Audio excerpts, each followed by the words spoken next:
YouTube, Tennessee Frank coming at you. Finally got out, put some rounds down range with the 45 Shield. Did a little comparison with the 9. Yeah, it did pretty good. I was surprised. It did real well. No failures to feed, no failures to extract. I mean, just ran perfect, just like a sewing machine. And that's what I've come to expect from Smith & Wesson. They make some pretty decent guns. So let's roll in some shooting footage, and then we'll come back and get to our tabletop. Be right back. Alright, we are back out at Riggs Road. Got a target stand set up, and we have our shields. Got the 45, got the 9. I'm going to do a little comparison video, run some rounds down range. Got some Herder's 230 grain we're going to run through. Got my critical duty here that we're going to run through the 9. Got the chronograph, so we're going to do some testing on some hand loads here. See how we do. So let's get some targets set up and we'll get going on the video. Alright, got 6 rounds of Herder's 230 grain ball ammo in the 6-round magazine. Going to go ahead and make this thing hot. I'm going to put some rounds on that left target and let's see what this does. First 6 out of the gun.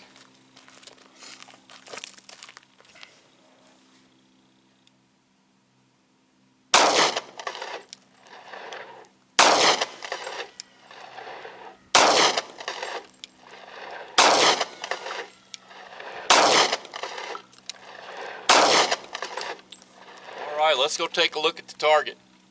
Alright, first 6. Hey, I'll take it. That's not too bad. Looks like I got the sights adjusted pretty good. I'm going to load up 6 more and we'll put them on this same target here and see how we do.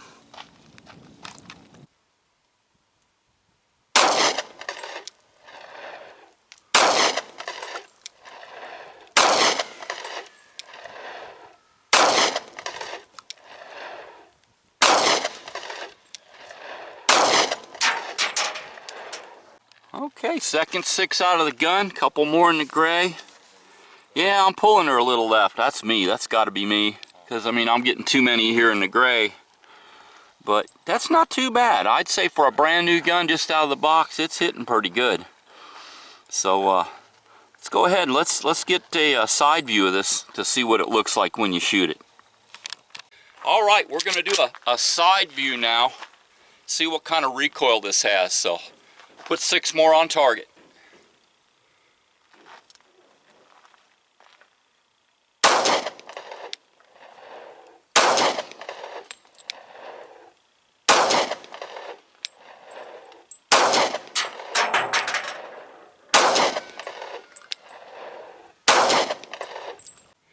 Alright, I got my 9mm shield. We got her loaded up with some 135 grain plus P critical duty. That's my carry load for the 9. I want to see what recoil looks with it and see what kind of accuracy we're going to get. So let's put 6 rounds on target.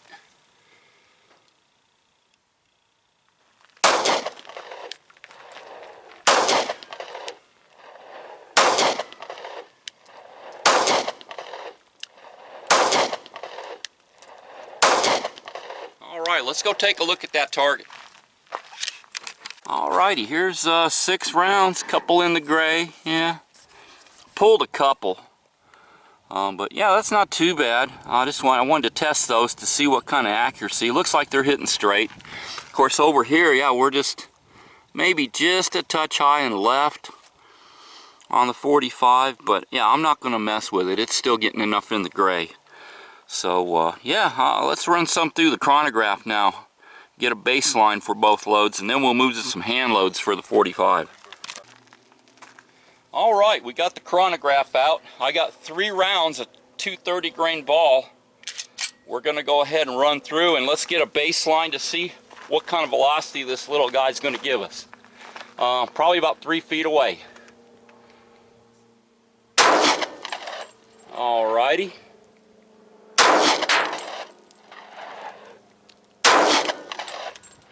That's not too bad at all. Now we're going to grab the 9 and see what we get. Alrighty, I got the 135 grain plus P critical duty in the 9mm shield. We're going to run 3 rounds through it, see how it does, see what kind of velocities we're going to get.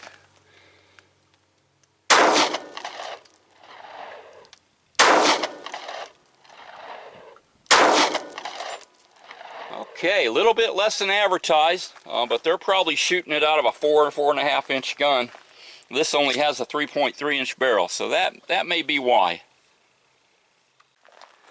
Alright, I got 3 rounds of 200 grain extreme hand loads in the 45, running 5.4 grains of tight group. I want to get an idea what kind of velocity we're going to get out of these, so let's run these through.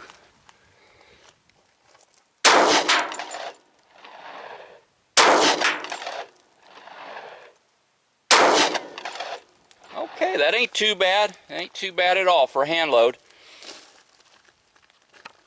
And finally, I got 3 200 grain XTPs in here we're going to check, running 8.5 grains a long shot. So let's see what kind of velocities we get here.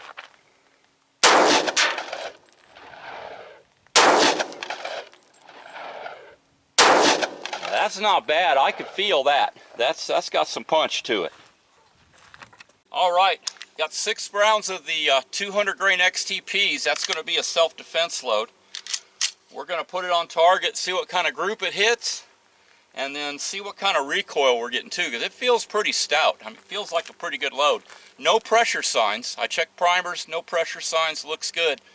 But it's a good load. You know you're shooting something. So let's see what it looks like here.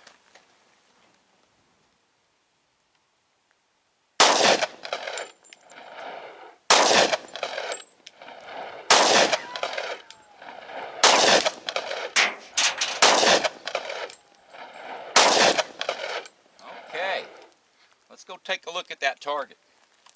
All right, we can see getting a little bit high and left.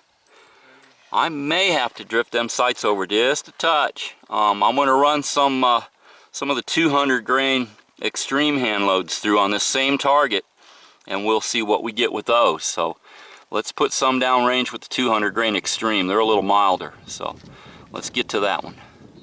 All right, I got some 200 grain hand loads in there. They're more of a target load.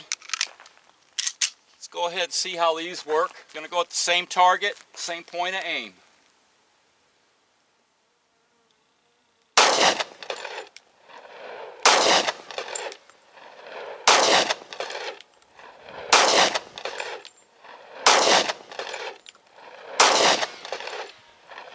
Okay, let's go take a look at her. Alright, we can see here where the round nose hit. They're straight. I mean, they're hitting good. The hollow point, you can tell where they hit. They are a little left, but the round nose are straight. So I think I just may need to shoot those a little more with the hollow point and get used to that recoil. It's not bad. I've never thought 45 was bad, but it is a bit more than the 9, so it may take some shooting. So I'm going to put some more rounds on target with hollow points, and we'll come back and take another look at it.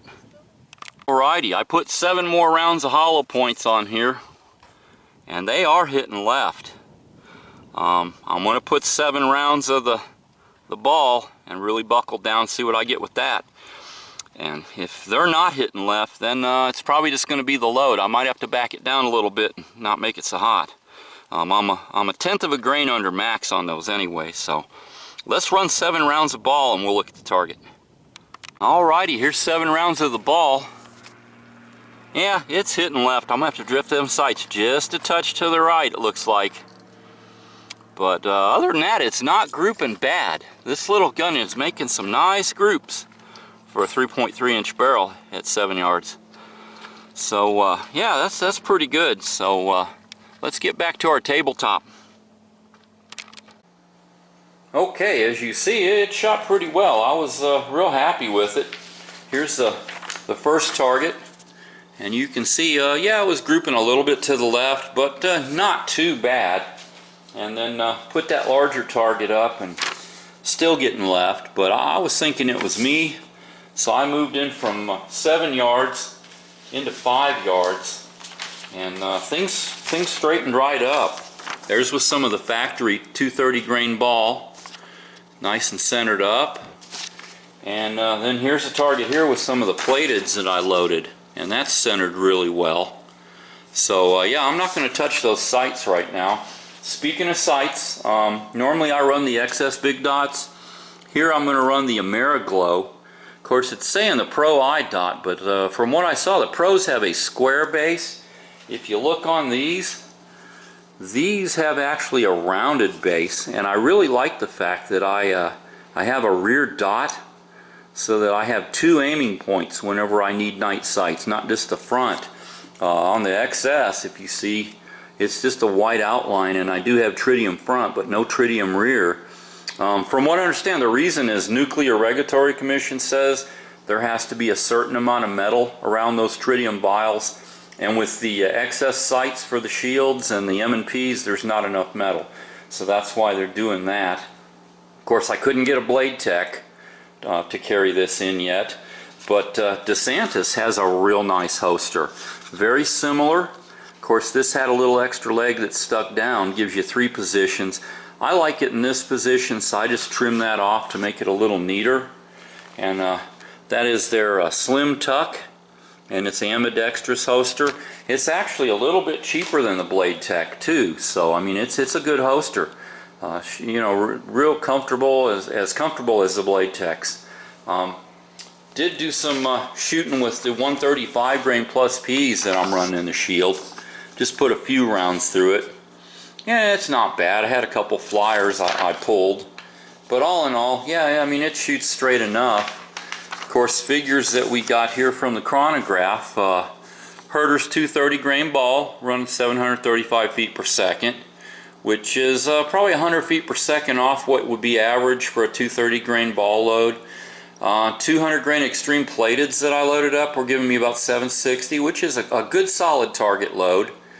Those 200 grain XTPs, 908 feet per second average. Smoking load out of that little gun. Be a good self-defense load. Of course, book listed it being at about 1,000, and like I said, with the shorter barrel you're going to lose some velocity. Kind of disappointed in the Hornady Critical Duty, the 135 grain plus Ps. Box lists them at 1,115. I average 975, so they're quite a bit under the velocity that they list. Of course, I'm thinking maybe they're firing them from a duty length barrel, say 4.5 inch. It's going down to a 3.3. Yeah, you're going to lose some velocity. But yeah, overall, this little Shield, I mean, this is a nice little pistol. I think it's going to work out real well. Get you back into a 45, you know, get something a little bit bigger, a little more punch. Probably hang on to the 9 too. I'm not going to get rid of it anytime soon. But that's it for the tabletop of this video, and like I always say, either we stand up for our rights or we can sit by and watch them go away. Y'all have a good one. Talk to you later.